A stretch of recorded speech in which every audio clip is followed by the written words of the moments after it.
Grabe yung baha, oh. For sure, marami naman nakurakot si Dad. Paldo. Oh, Cheska, ba't ang aga mo? Di ba traffic kasi baha? Ay, opo ma'am, baha nga po eh. Kaya pinag-helicopter na ako ni Daddy para safe ako. Kawawa nga po yung mga tao eh. Wow, sana all. Ah, yes Daddy? Opo, nandito na po ako sa school. Yung baon ko 1 million ha, send mo na. Ha? 1 million yung baon niya? No! Binasa mo yung Chanel bag ko! Sorry, Cheska. Alam mo ba kung magkano to, ha? 600,000 to! Mas mahal pa to sa bahay nyo! Napakamahal naman yan. Whatever. Papabili na lang ulit ako. Salamat ka, mabait ako. Nahiya naman tong 300 peso ng bag ko. Be, tara sa kantin. Nag-crave ako ng siomay tsaka ng kwek-kwek. Tara. Pwede bang sa Wolfgang na lang tayo mag-lunch? Hindi kasi ako sanay sa mumurahing pagkain. Be, anong kala mo sa akin? Anak ng CEO? Ano ba yan? Hindi ba kayo binibigyan ng allowance ng daddy nyo? Ako na nga lang. Hindi ka naman ganyan dati. Okay, class. Si Cheska na ang bago nating treasurer. Ma'am, wag si Cheska. Kukurakutin niya lang yung class funds natin. Parang tatay niya. Flood control, ayaw. Gastos, gusto. Kaya mayaman si Cheska kasi korap ang pamilya niya. Ang laki ng tax na binabayaran ko. Sa Disney Princess pala natin napupunta lahat. Habang kami, binabaha na dito. Ikaw pa helicopter lang. Wow, napaka-lavish mo naman. Tsaka, pera muna ako nito Chanel bag mo ha. May ambag din ako dito, no? Hindi kami titigil hanggat walang nakukulong. Deserve nyong magdusa. Ano ba yan? Like ng picture ko? Hoy, ikaw! Huwag ka nang like ng picture ko, ha? Ako yung like mo. Kalambingin, alagaan, ikaw lang ang tatabihan sa higa. Kuya, Ano yun? pwede magtanong? Sige. Ba't ang pogi nyo? Maliit na bagay. Pero di crush yung crush niya. Sama ng ugali mo ha. Crush kaya ako ng crush ko. Diba? Di ko kaya na malimot ang pag-ibig mo. May puwang papako dyan sa puso mo. Tanggapin mo lang ako. Nay, alis na ako.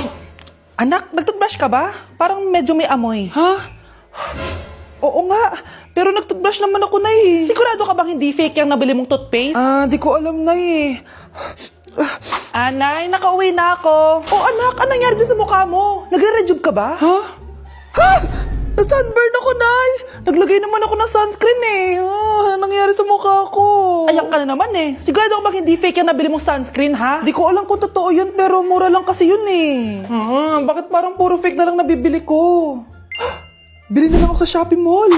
Nay, yung mga parcel ko, dumating na ba? Oo. O, eto. Ano naman yung mga yan, ha? Mga essentials, Nay, like this Belo Sun Expert Dewy Essence na buy one, take one. Alam mo na, malapit na ang summer. O, eto pa, Nay. Colgate Optic White, Purple Toothpaste at O2 Aromatic Menthol para sa fresh breath at whiter teeth. Anak, sigurado ka ba mga authentic yung mga pinagbibili mo, ha? Oo naman, Nay. Eto sigurado na talaga ako dito dahil sa Shopee Mall ko to nabili. Nandito na kasi mga big brands pero lower than SRP. Ayan ang gusto ko. Sa sigurado. Lahat dito 100% authentic. Kaya kayo, shop na. Dahil sigurado sa Shopee Mall. Ma! Andito na order mo! Talaga? Wow, ang bilis naman. Akin na nga. Ma, Wow! ano ba yan, Ma? Pampaganda, bakit? Ayok mapag-iwan sa mga kumari ko, no? Ayok magmukhang losyang. Ma, di ba yan? Di mas masakit pa nung iniwan kanya. Ba't ka pa kasi nakipagrelasyon sa kanya? Alam mo, nung una pa lang, ayoko na sa kanya. May nararamdaman na ako kakaiba. Ewan ko ba sa'yo?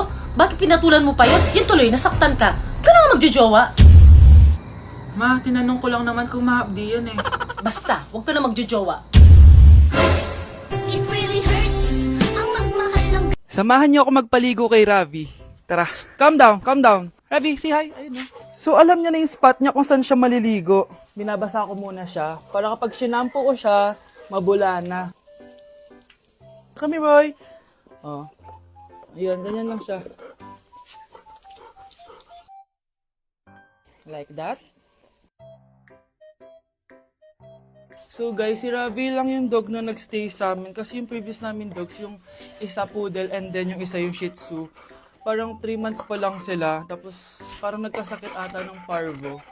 And then yun, nawala. So natrauma na ako sa mga small dogs. And then sakto, nung birthday ni Honey Bunch, nag-request siya for a golden retriever. Here's Ravi! Nandito na siya. He's been around for 2 years na. And ang laki niya na, guys. Sobrang taba niya na. Do you like this massage? So, ang goal namin is at least once a week, mapaliguan namin siya. So, babanlawan na natin si Ravi. O, go. Come here, boy. Dahil iniwan na ako. Ken. Ito yung spot kasi kung saan dinadry ni Honey Bun si Ravi eh. So, dito siya magdadry. Hi ka muna. Ayan na, Ravi. Hi. Here, boy. O, come here. O, belly Ravi. Come here. Ravi! Gusto nyo nang binabelly rub siya, guys. O, belly Ravi. O, belly Ravi! Guys, ano? Belly Ravi.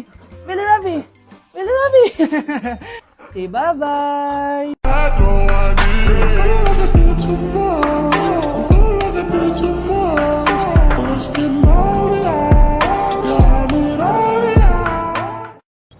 O grave faz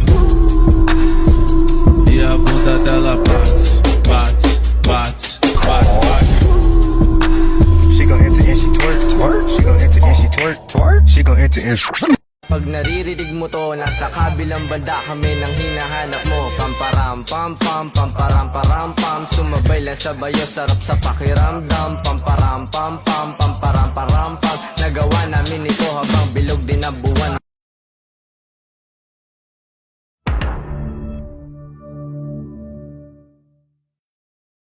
Baby, make me feel like I never felt before. Hold me close by your side. Baby, never let me go through the night. no fighting. Shakira. I never really knew that she could dance like this. She make a man wanna speak Spanish. Como se llama? Bonita. Shakira.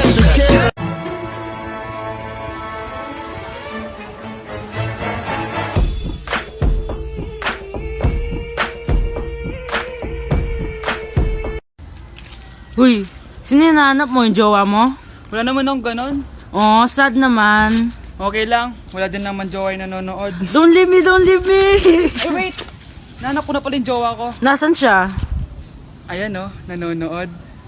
You're my pangga. Hey, I ain't looking for another. No, ikaw lang baby girl ay sapat na. Wow! Gising na siya! Ang pala mo nandito sa bahay. Nay, wag ganyan please. Alam mo, bilib din ako sa'yo eh. Wala na nga tayong makain, nagpabuntis ka pa.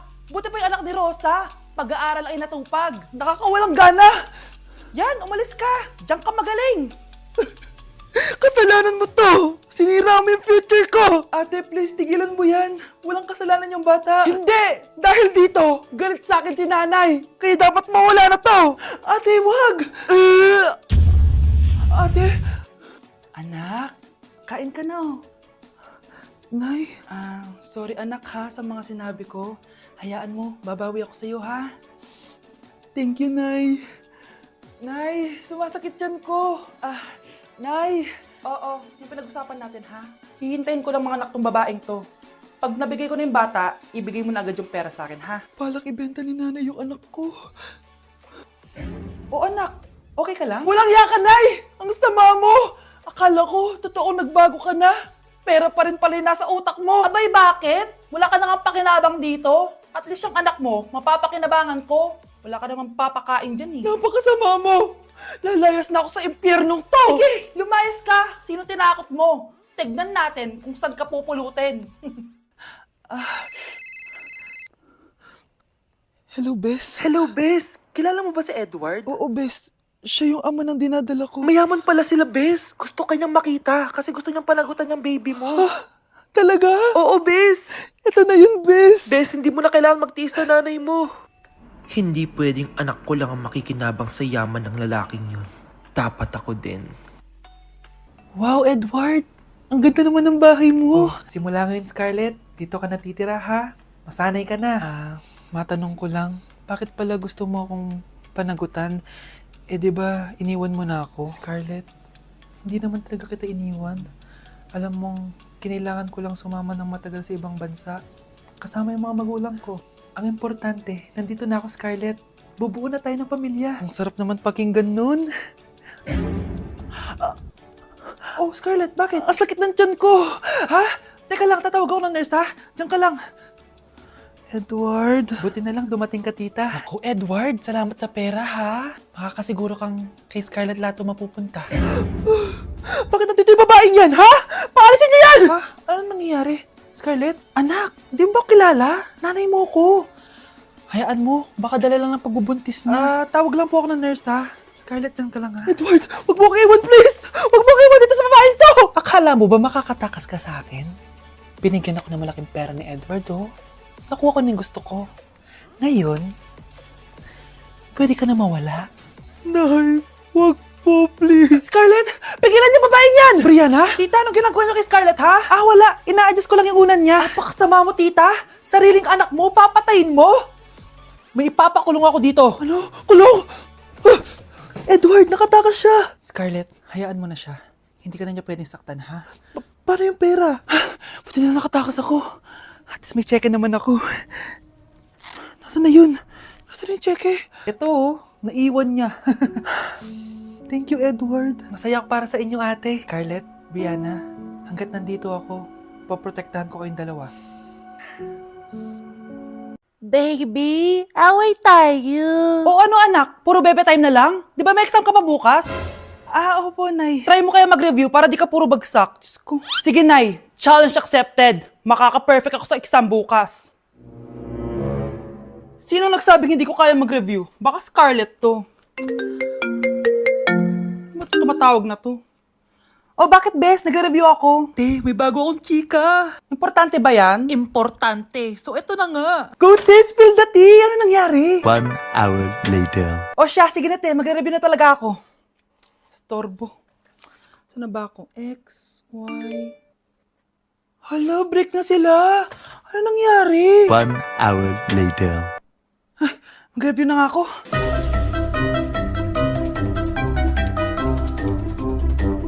Good morning, anak! Anak, bakit ganyan tsura mo?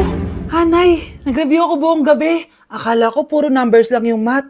Bakit may X and Y? Go na, anak! Islay mo na yung exam mo. Good morning, class. Ready na ba kayo mag-exam? Sure nang makaka-perfect ako kasi nag-review ako. First question. Kung 5 ang kinain na pizza ni Maria at 2 ang sapatos ni Cardo, gaano kalayo ang Earth sa black hole?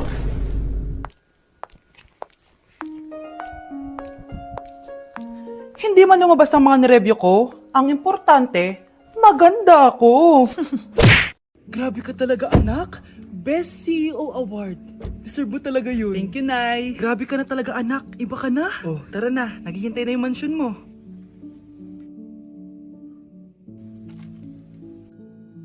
Hoy, ikaw.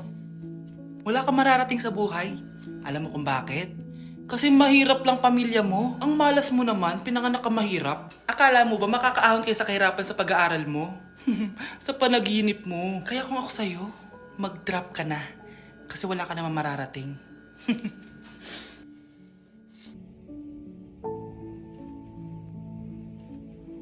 Tara na, Nay. Baklo, i-review mo naman ako. What? Review ka pa? Tapos mamaya, mangongopya ka naman sa akin. Sige na, baklo. Reviewin mo na ako. Para namang ano to? Huwag na tayo maglokohan dito, te. Ha? Tigilan mo ako. Hi, Bes!